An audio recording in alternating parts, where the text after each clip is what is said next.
Hi, this is Chico Resch. You are listening to the Let's Go Devils podcast on the Primetime Radio Network. Happy Devils Tuesday. This is Devils After Dark. Whoops, I better shut that thing off. It's just one of those nights, Vinny. One of those nights with high expectations, big dreams, a big game against the Sharks, and the Devils lose 5-2 at home. And, well, Vinny, thank you for coming on. We're streaming live on Facebook Live, YouTube Live, Twitter Live, and Twitch on the Primetime Radio Network. Vinny, you're filling in for Scotty today, just a last-second move, so thank you for being our EBUB, emergency backup broadcaster, filling in. How are you tonight? I'm all right. I've been better. I've seen the Devils play better games. It was not very good from the Sharks, or from the Devils' point of view against the Sharks, and I understand that San Jose hadn't given up a goal in 6 periods after the second period, and the Devils, they showed life at the end and finally broke that streak for San Jose. But to me, that's not good enough. I hated the way Jack Hughes looked as a winger. He is a center through and through for me. He had a couple nice passes early in the game, but if you remember correctly, the last game the Devils ever played before COVID-19 canceled their 2019-20 season, he was on the wing, and he was scheduled to return to center in the game that eventually ended up being canceled, and then the rest of them were canceled. And so from that point forward, I've always had the opinion that Jack Hughes is not fit to play wing. He's always going to be a center. He drives offense better. He, does everything better basically from the center of the ice. And I kind of forgot that was my opinion. And then during the game today, I was like, oh yeah, this is a thing. Yeah, well, right now we're at Taj Lounge 973, and sorry, just too many electronics in front of me, Vinny. So you're hearing the show anyway. So why don't we recap the game that was? Well, I guess it was a dud right from the start. No energy, sluggish. Seemed like the Devils were playing catch-up the entire time. Yeah, the first couple minutes, it looked like they might have something going. There were a couple chances. Reimer made some good saves early. And then basically from that point on, it became all Sharks quickly. And then it just started to unravel. So, after they went down 2-0, it really felt like they were down way more than 2-0. And they just were never able to pick it up from that point on. Yeah, Gregor, Middleton, Meyer, and Carlson up 4-0. They owned the first 2 periods, and it's just kind of the storyline of this season, Vinny.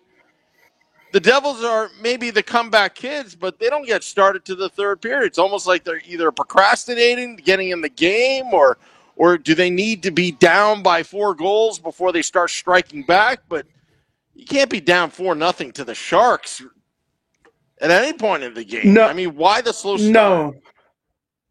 Yeah, you can't. And early in the season, now let's be clear, the Devils they're an okay team. They're a pretty good team. When they win, they that's because they played a hard effort for 60 minutes for the most of the time. But early in the season, we were getting on them for starting well, going up early, and then doing the whole bend not break thing. They allowed Chicago to tie it. They allowed the Kraken to get close to tying it very early on, and then there were a couple more games like that. But lately, it's been trending the other way, where they start off slow. It's like, what are we doing? And during the broadcast today, I heard something. I don't know if I agree with it or not. I haven't decided yet. ESPN but Plus Barry Melrose, right?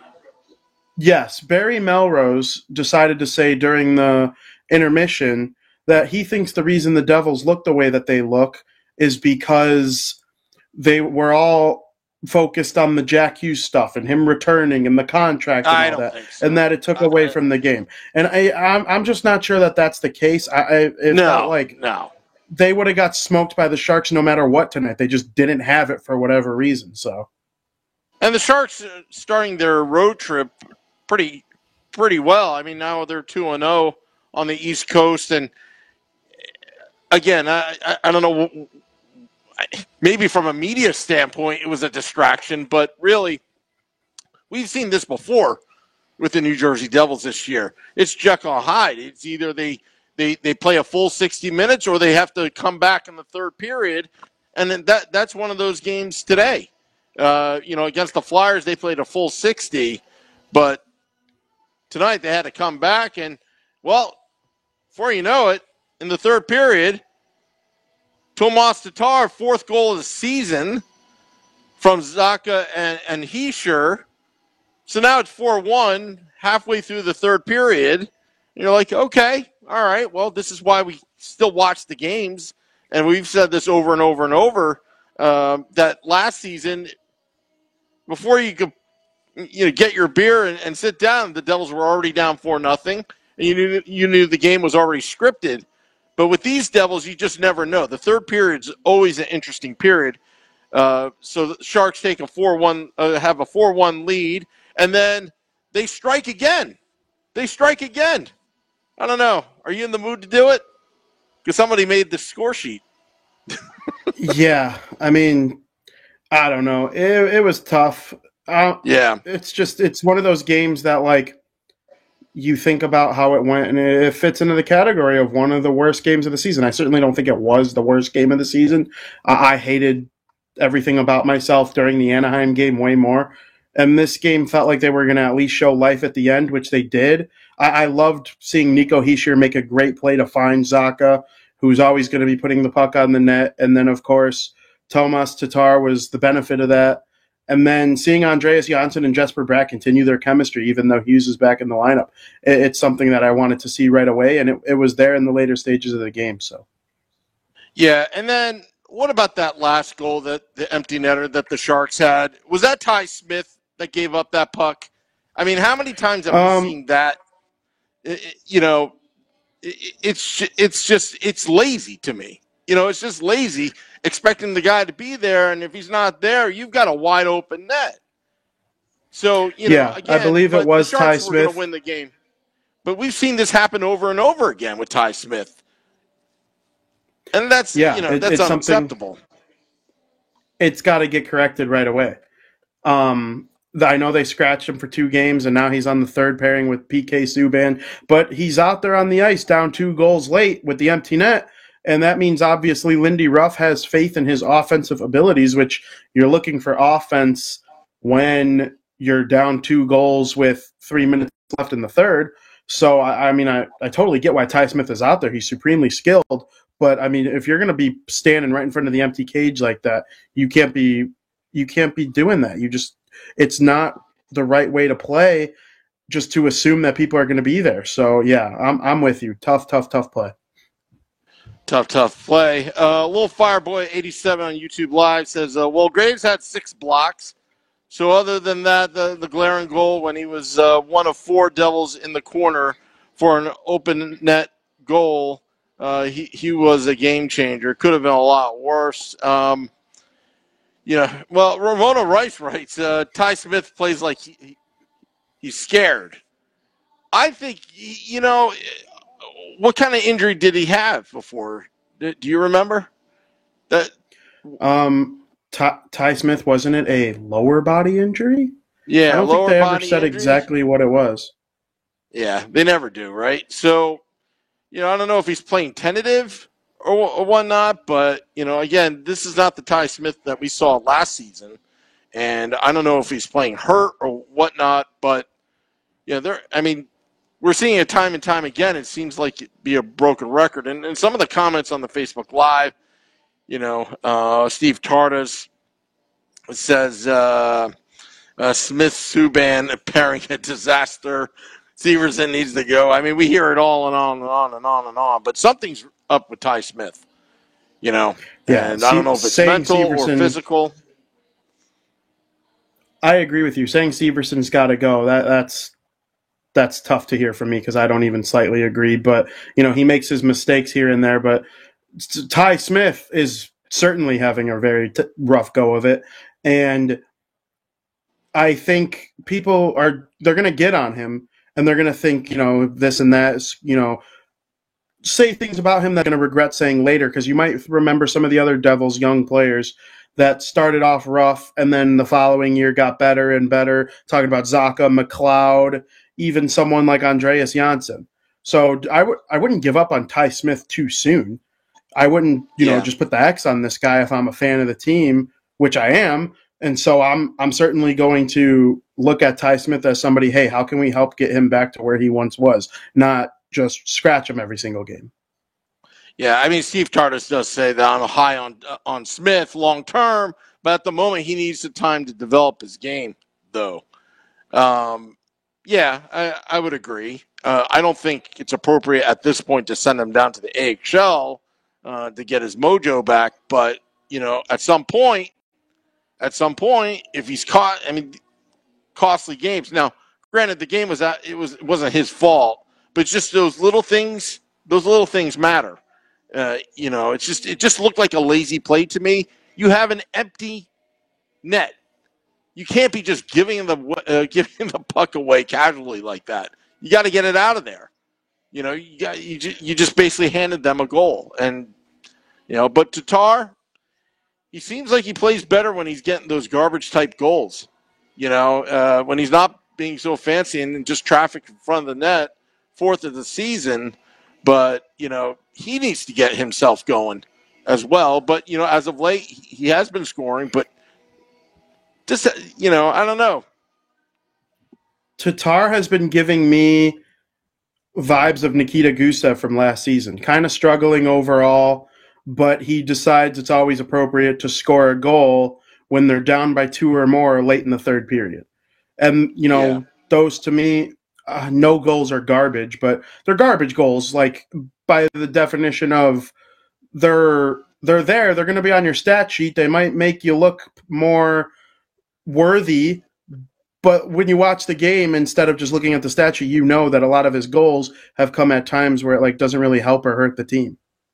Yeah, but Devils lose 5-2, and where do we go on from here, Vinny? Where is the team heading? They're going to be heading on the road for a little bit before they come back to make up that game against Ottawa, right? Yeah, so, they didn't beat the Minnesota Wild last week, but at home they played them fairly well, and Cam Talbot stood on his head and stole the point in the shootout after the Devils probably would have beat most teams in regulation if they play that way. But that's who they're going to head out and face at the XL Energy Center on Thursday night. And I'll tell you what, the Minnesota Wild are very good. The Devils deserved credit for the way that they played against them last week. And I think going into this game, Devils fans and the Devils should be seriously not worried, but that's a tough game. The Wild are very good, and the Devils are going to have to bring their best in order to take care of the Wild. The Wild just beat Tampa Bay, and I know the Devils beat Tampa Bay, but the Wild, they fought hard against the Lightning. I watched that entire game, and that team knows what they're doing. They are a quality team, so the Devils got their work cut out for them coming up. Yeah, Minnesota and Winnipeg coming up back-to-back as well. Also mark that on your calendar. Remember, we were all talking about Mackenzie Blackwood and traveling to Canada. They're going to the PEG, so everybody was marking that on the calendar, but luckily there are no issues there in terms of compliance. But Devils come back Monday for the makeup game against the Ottawa Senators, 7 p.m. Eastern start. Obviously, we will be here at Todd's Lounge 973 for Game Day Live and Devils After Dark. Next week poses, you got Ottawa, you got the Flyers on that Wednesday, and then you got Nashville on that Friday next week at home. So, and then off to the island, to the new arena of the New York Islanders. Will they be back playing by then? After the protocol's only 3 games, right? Yeah, I would think that they'll be fine by that point in time. I know the Boston Bruins, they had their coach have to be in COVID protocol for tonight's game against Detroit, but with the Islanders, I'm assuming that by that point in time, they'll be back. I'm excited to see the Devils play in that new rink.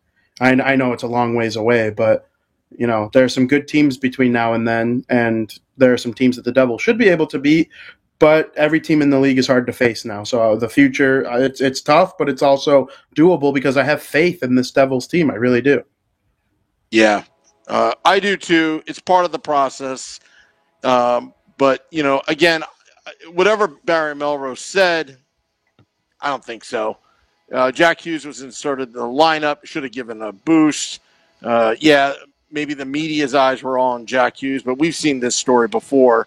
That sometimes the Devils just come out flat, and they looked like they were playing catch up, not only but with the scoreboard, but just the Sharks were just out hustling. They just swarmed, and their speed and how many turnovers were there in the Devils zone, in their own zone, and Mackenzie Blackwood stood on his head with some of those saves that he made.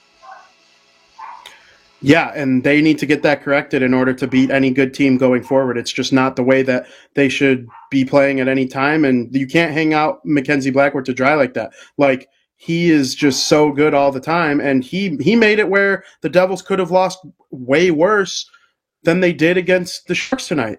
And, making the proper saves, it's easy. It sounds cliche to say because it's like, well, duh, you need your goalie to make saves in order to win the game, but, like, Blackwood makes really hard saves look easy, and tonight the Devils just weren't good enough to even give Blackwood a chance to win. Yeah, let's go over some of these comments before we go. Let's see. Donnell Weaver writes in the YouTube Live, pathetic game by the Devils, dominated first period, second period, totally a no-show. This game reminds me of the game against the Predators on Friday. But, Devils defense was horrible. Bassick guy says, to be frank, everyone's defending these players we've had for a while, saying they're decent. I pose this question. When was the team good and competitive with these guys? I know you want to be optimistic, but people seem to be lowering their standards here in New Jersey. Good point. And Kevin says, really bad loss tonight. My argument against that is they're still developing. They're not what they are yet. That's why you'd be excited about them, because it's not like they're 30 and they're starting to really just not ever reach their ceiling. They're like 19, 20, 21 years old. So no team in the league would really... Half of the team, can't even legally drink in the United States, because they're so young. Exactly. Exactly. So that's why we're excited about them, because they haven't reached their potential or lack thereof yet. Yeah, and in all fairness, we're optimistic, but at the same time, let's not overvaluate this team like we did in 2018 when Taylor Hall rips out a Hart Trophy season. Kincaid was standing on his head, and they barely squeaked into the playoffs. With the Brian, and also with the Brian Boyle Cinderella story, that what he had to overcome. So that was just that 1 year. But since then, the growing pains, and we're seeing progress where at least we're still, even down 4-0, we're still watching these games because we know this team has quick strike abilities to make that comeback. So, we're optimistic, but at the same time for good reason. Good reason. And Jack Hughes locked up long term. We don't have to worry about the Jack Hughes saga. It's not going to happen. The Devils made that commitment, and you got to thank ownership and appreciate ownership doing that, because it is a risk on their end. That's a lot of money. That's a lot of money to be doling out to a young kid that is he 20, 21? How old is Jack? He's not even 21. Yeah, I want to say Jack is 20 because his birthday is late. I remember him having a late birthday because his birthday was like during the World Championships when he was playing, because I remember he was allowed to go from wearing a cage to not wearing a cage once he turned 18, and that was in his draft year. So I'll say this. People might remember when the Florida Panthers, maybe 2 or 3 years ago, were underachieving a little bit, and they had, Barkov was fresh, Huberdeau was fresh. No one was saying, well, I don't understand why people are excited about Huberdeau and Barkov. They're not that good. Well, it's because they hadn't developed yet. And now here we are in 2021, and Huberdeau and Barkov are 2 of the 15 best forwards in the NHL. So really, if they're that young, you got to just sit there and let them develop. Sometimes the results on the ice are going to stink. Sometimes they're going to get killed 5-2 by San Jose. But the things are in place for that to take a step forward over the next couple years. And it's already started. They're a good team. Like, they might make the playoffs. They might fall just short, but they're not. Games like this against San Jose aren't twice every 3 games like they used to be. Yeah. Also, just want to give a shout out to Stan Fischler, who was at the game today. Stan Fischler, the Maven, will be inducted into the United States Hockey Hall of Fame. He's in attendance. I sent him an email, and he responded back, and I was like, hey, we're over here. We're over here at Todd's Lounge 97.3. But congratulations to Stan. He's actually was in the building. We retweeted that out of the Devils fan club page, meeting Trudy. All right. I think we should wrap it up. Vinny, thank you for filling in. Thank you to all those that have joined us here at Todd's Lounge 973 here for postgame. We're doing something new. I know it's not the result you wanted, but we'll be back Monday against the Ottawa Senators for that makeup game. And then we got the big bad Philadelphia Flyers next Wednesday. Amazing. We'll be back tomorrow with the Woo Report and State of the Fan Address. I'm sure Nick Villano, Pucks and Pitchforks editor-in-chief, our boss, has somebody lined up. Want to thank Jesse, the bartender in the back, all the fans here, just loud and proud, but they're a little sad right now. We totally understand. But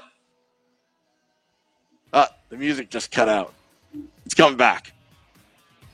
That's what happens when you do things live on location. Well, this is the Damn It Devils recap. Thank you, Vinny. Thank you, everybody, for watching. Till next time, let's go Devils.